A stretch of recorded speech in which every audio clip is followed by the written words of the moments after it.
YouTube has been around for a long time, and things on this platform never seem to stay the same. And when it comes to YouTuber KSI, he is the pure embodiment of this ideal. Ever since KSI started YouTube in 2009, he has never stayed the same. And in over the 10 years he's been on YouTube, we've seen him transform to a person that can do anything when he puts his mind to it. He's grown so much that he uses his platform to enable himself to do a variety of different things, such as being a rapper, lead actor, gamer, inventor of rape, and even a commentary channel. Since KSI's origin, he has always been under ridicule from different communities for different things, but he never lets haters stop him from pursuing his dreams and proving them wrong along the way.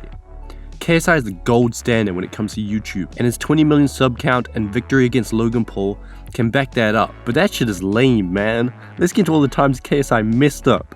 And I'm telling you boys, this is quite a big list. This is the story of KSI, the king of British YouTube. KSI, also known as Olajide Alakini Williams, Olatunji, or JJ for short, was born in Watford, Hereford Base, England, and he was born with no defects whatsoever. His hairline went down to his eyebrows, and he looked relatively normal. That was until JJ's dad picked him up for the first time and dropped him straight away, thus denting JJ's head into retardation and ruining his hairline. JJ's dad just said, whatever, we'll just make another child that won't be retarded. Shh, nobody tell them. Those two epic games! No, I'm joking. It's a joke. It goes to Blizzards. Well done, Blizzards. Anyway, even though JJ was horrendously retarded, he didn't let it stop him from living a relatively normal life. Except there was one thing. Since JJ was in a private school, he only ever hung out with white people, like his friend, Simon Minter. This mentally confused JJ, and he thought that he was a white man. JJ very much enjoyed being a white person, and would indulge in the luxuries only white people could experience, such as attending picnics, having a dad, and smelling nice. This was until one day, JJ's dad took JJ to the local KFC to get a snack, and that's where JJ saw the one and only President Obama. And KSI said, "Oh my god, it's President Obama." Hello, my fellow Americans. It is good to see our fellow brother. What do you mean, we are not brothers? I am white. No, you are, in fact, black. JJ was shocked. President Obama would never lie, and his sense of self was shattered. My god, I have been living a lie. Does this mean I can say the N-word now? Please, sir. Not. Without this, you can't. Obama leaned into his pocket and pulled out a freshly printed N-word pass and handed it to JJ. Here, you go, son. JJ's life had changed forever. The next day at school, JJ walked up to his friend Simon and told him he was black. Simon replied, "Yeah, no shit, you retard." JJ replied, "You don't understand, Simon. It was Obama. He blacked me, Simon." JJ then left Simon and walked off home. When JJ got home, he wanted to show the world his newly reborn self, so he created the YouTube channel KSI Olajide BT on July 24th, 2009, and he would upload gameplay and commentary videos. We would do things white people couldn't, such as rap and say bad words. KSI's first content was mostly COD and FIFA gameplay, and he did this for 2 years. In August 6, 2011, he had reached 20,000 subscribers, which was a big deal at the time. But just like KSI's cock, he wanted it bigger, and he was determined to have more.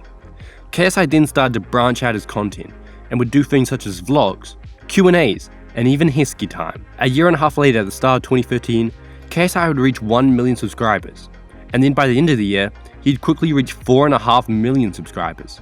The Simon Group was also birthed at this time, featuring fellow YouTubers Josh, Ethan, Harry, and my favorite, Jerome ASF. I hope I didn't miss anyone. This was a great time for KSI, and he was the 25th most subscribed YouTuber on the site. But in doing this, he attracted unwanted attention when KSI's signature rape face made SJWs everywhere man spread in anger and pressured YouTube to make KSI take down his videos. YouTube then pressured KSI, and he had to take down most of his videos featuring the rape face to protect his partnership with YouTube, but the controversies didn't stop there. KSI also got in trouble for his Eurogamer video, where he was seen putting girls in uncomfortable situations at the Eurogamer event. KSI later did admit what he did at Eurogamer was wrong and is ashamed, at his past, quote, virgin self and apologize. KSI was taking L after L and needed to drop a W, and that came in the form of KSI's greatest song, second to Heskey Time, called Black Lamborghini. The song was a worldwide hit, and labels everywhere were eager to sign him. Also at this time, KSI was about to star as the lead actor in his first movie. This movie was called Laid in America, and long story short, the movie was bad. But hey, he did his best. What's up, nigga? Freddie, my nigga! Well, you look at this nigga. What the fuck are you doing? Whoa, you can't say that, bro. I'm really sorry about that. That came out racist. I think it would just be better for everyone if we just quickly move on. At this point, KSI was getting sick of uploading YouTube videos, but he kept on going anyway, until one day, on May 28, 2016, Harambee, one of KSI's closest friends, was shot and killed in his home. At first, KSI tried to play it off that everything was alright, but the cracks were showing. Harambee's death really hit JJ hard, harder than his dad ever did. Harambee's death had left a gorilla-sized hole in KSI's heart that not even his humongous dick could fill. He decided to take a break from YouTube, and deleted almost 90% of his 1,100 plus videos, bringing the total down to just over 100. 4 months later, KSI came back with his new song, Creature, but as we all know, Creature was shit. But instead of accepting that Black Lamborghini was KSI's musical peak, he went to LA in August 6, 2017, trying to reinvent himself. Firstly, he needed a new name, like Muhammad Ali, and so he legally changed his name to Knowledge, Strength, Integrity, so he could tattoo it on his body. Then, he decided to cut all ties with the Sidemen, finally changing him into a new man in a new land. But it wasn't going to be that easy, and in KSI's video, I'm Leaving the Sidemen, he made one fat man and one little boy very angry, resulting in KSI getting 2 diss tracks dropped on him. But KSI was ready to get demolished. He was no stranger to 2 white boys double teaming him. KSI retaliated with 2 diss tracks of his own, Little Boy for Harry and Earthquake for Ethan. Ethan responded with another diss track, but it wasn't very good, and so did Harry, and that one was good. Harry's approach to roasting people was by making up things about them that were extreme, so everyone would be like, what the hell, man? And KSI had no choice but to defend himself, and that came in the form of the last Sidemen beef diss track, 2 birds, 1 stone. This diss track was not poppin', and it effectively ended the Sidemen beef, and KSI was deported back home to the UK from America, and it would have been awkward to come back to a house full of people that hate him, so the beef ended. But the diss tracks weren't about to end there. Net Nobody, formerly known as children's entertainer Sky Does Minecraft, had entered the fray, and had just dropped a diss track on KSI for seemingly no reason. KSI replied with his own diss track, featuring Net Nobody's ex. Net Nobody then replied with his own reply, and surprisingly enough, it was another god-awful diss track called Bend the Knee. I'm telling you boys, don't even bother googling this shit. It was an awful diss track. I couldn't even sit through half a minute of that shit. It had special effects from Microsoft Movie Maker. By God. By the end of all this diss track stuff, KSI had found himself heavily addicted to sex. With men. KSI decided to do the responsible thing, and went to find professional help, and went to a group session AA meeting. Naturally at these meetings, KSI found fellow YouTuber Joe Weller, who was also addicted to sex. With men! KSI took no notice of him at first, until one day, Joe was hogging the glory hole in the bathroom. KSI asked Joe if he could hurry up, but Joe refused. This small act snowballed into the first ever YouTube boxing match.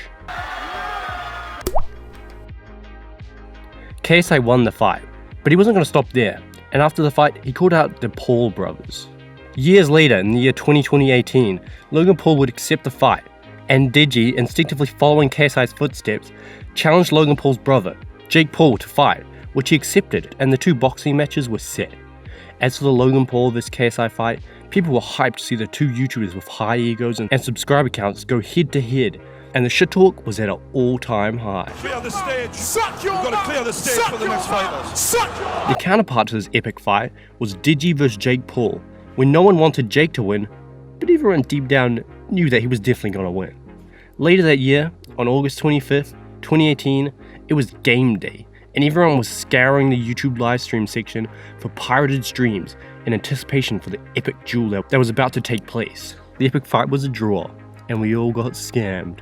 And in the end, we lost our money. Oh yeah, and Digi lost if you want us to know. Now with the fight over and the next one being planned, KSI had to find something new to do. And lucky for him, his mate Randolph was in a beef with Digi, and Digi had revealed KSI's bank account number. KSI made a video on Digi condemning his actions. This seemed like a fair reason to give someone criticism, but all those times Jake Paul punched Digi in the head had left him with a few screws loose, and he dropped the beef with Randolph to instead go for the bigger fish, KSI. Digi then made a video talking shit to KSI, saying that he cares about his friends over his family, and that he had a god complex. KSI decided to stop the beef before it would get out of hand, and said he loved Digi, but Digi had already made a diss track, and he just had to drop that fire. My name is Digi. Don't forget my name. D-E-J-I. That is how you spell my name. I have an I in my name. Digi said they only posted the diss track to be fair to the other artists in the song. And Digi also appeared in Logan Paul's Impulsive podcast, where he talked more trash about his brother KSI. KSI decided that he would try to figure things out when he would see Digi next at Christmas. And oh boy, Christmas 2018 was a good one. I mean, for me, I got a new Hot Wheels, but the story of Christmas for KSI was a much more tragic story. It's December 25th, 2018, and it's Christmas at the Ola Tangerine house. Older son KSI has returned home to spend it with his family, and to hopefully finally settle his beef with his brother Digi. KSI arrives and tries to convince Digi to delete the diss track, but he refuses, resulting in a fight between them. And in the end, KSI getting kicked out of the house. KSI, frustrated, took to Twitter to rant about the situation, only making things worse. Digi then tweeted defending his actions, and the next day he would make a video directed at KSI and the Christmas Day drama. This was the start of the cycle known as the Digi cycle. This cycle would start by Digi saying something dodgy about KSI. KSI then proves him wrong. Digi then gets hate, so he makes an apology, and the internet forgets. But so does Digi. And a couple months later, he goes after KSI again, and the cycle starts anew. This would play over for about 3 times, and by the end of all this, Digi said that he was going to group therapy with KSI, and things between them seemed to be all good, for the moment.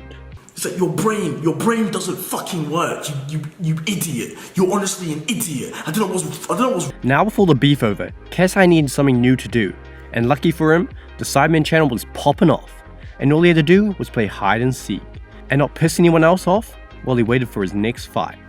And he did. Surprisingly, in 3 months, no one significant called him out. Not even his friends, or his family. It was a bloody miracle. If you're asking me, I thought KSI's dad was surely going to drop a diss track on him. So much bigger. I'm African. Yes, I like big butts.